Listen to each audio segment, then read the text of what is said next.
C'est une scène que tout propriétaire de chien connaît par cœur. On s'installe pour dîner et hop, voilà ce regard intense, silencieux, qui ne nous lâche pas. Et si on se trompait complètement sur sa signification? Ah, ça ne rate jamais. Chaque bouchée semble être analysée, scrutée. On a l'impression d'être sur le banc des accusés, coupable de ne pas partager. C'est presque un interrogatoire silencieux. Et si on changeait complètement de perspective? Si ce regard fixe n'était pas du tout une demande, mais plutôt une question, une forme de communication bien plus subtile qu'on l'imagine. Parce que la véritable raison derrière ce comportement est assez surprenante. Et une fois qu'on la comprend, eh bien ça peut littéralement transformer la relation qu'on a avec son animal. Alors c'est quoi cette fameuse question? Pour y répondre, il faut aller bien au-delà du simple cliché du chien qui quémande. On va plonger dans les raisons complexes et fascinantes qui expliquent ce regard. Le contraste est saisissant. D'un côté, ce qu'on pense voir, de la simple gourmandise. Mais de l'autre, ce qui se passe vraiment, une véritable conversation. Et on va décoder ce dialogue. Pour commencer, il faut faire un sacré bond dans le passé. Parce que beaucoup de comportements de nos chiens aujourd'hui sont en fait le fruit d'une très très vieille programmation évolutive. Ce regard calme, cette immobilité, ce n'est pas de la simple envie, c'est un instinct ancestral, c'est le mode charognard. Leurs ancêtres attendaient, très patiemment, près des feux de camp.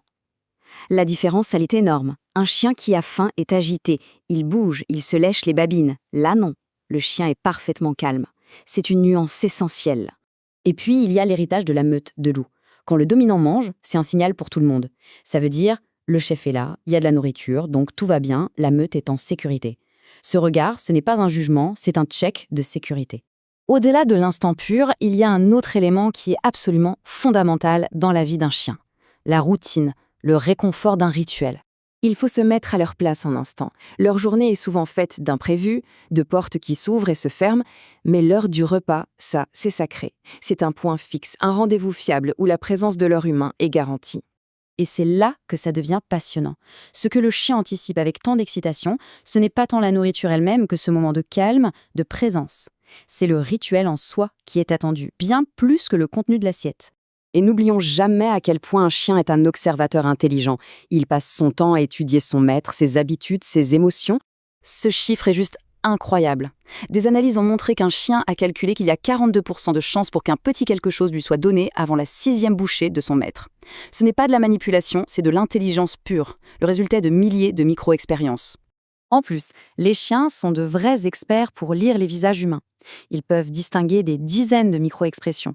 Et le visage détendu d'une personne qui dîne, sans le stress de la journée, c'est un de leurs spectacles préférés. Ils observent la mâchoire qui bouge, le plaisir, c'est une version de leur humain qu'ils adorent regarder. On arrive maintenant au cœur du sujet, à la signification émotionnelle la plus profonde qui se cache derrière ce regard. Pour un chien, l'équation est très simple. La nourriture, c'est de l'amour. C'est la toute première leçon de leur vie. Leur mère les nourrissait et c'était la survie, l'affection, la sécurité. Dans leur esprit, être nourri et être aimé, c'est la même chose. Et voilà la fameuse question, la question silencieuse et profonde. En regardant la personne la plus importante de leur univers manger, ils posent cette question, pleine de vulnérabilité. C'est une façon de vérifier leur place dans la famille, de s'assurer que le lien est toujours là. Et ça change tout. Partager un petit bout de nourriture, ce n'est pas céder à un caprice. C'est répondre oui à cette question existentielle.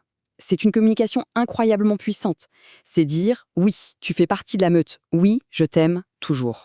Finalement, toute cette interaction autour de la table est une conversation, bien plus riche et profonde qu'il n'y paraît. On peut donc voir ce moment comme une petite pièce en 3 actes. D'abord, le regard, qui est la question. Ensuite, la bouchée partagée, qui est la réponse. Et enfin, le résultat, le lien d'appartenance qui est renforcé. C'est un rituel simple mais essentiel. Alors, la prochaine fois que ce regard patient se posera sur une assiette, on saura ce qui se joue vraiment.